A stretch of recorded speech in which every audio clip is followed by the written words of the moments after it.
Ever wanted to update your email on Canva but didn't know where to start? Well, it's simpler than you think. And today I'm going to walk you through it step by step. First, log into your Canva account.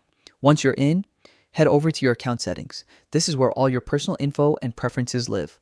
Look for your current email address, and right next to it, you'll see an edit option. Click on it. Now, Canva will ask you to verify that it's really you.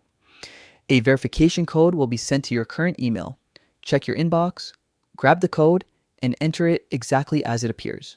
This step is crucial because Canva wants to make sure no one else can change your email without your permission. Once verified, you can type in your new email address, but the process isn't done yet. Canva will send another verification code, this time to your new email. Open that email, copy the code, and enter it in Canva. And just like that, your email address is updated. The great thing is, whether you're using a browser on your computer or the Canva mobile app, the process is almost identical, and both require verification for security. Updating your email ensures you never miss notifications, password resets, or important updates from Canva, keeping your account secure and always up to date. So now you know exactly how to change your email on Canva in just a few simple steps. Give it a try and enjoy a smoother, more secure Canva experience.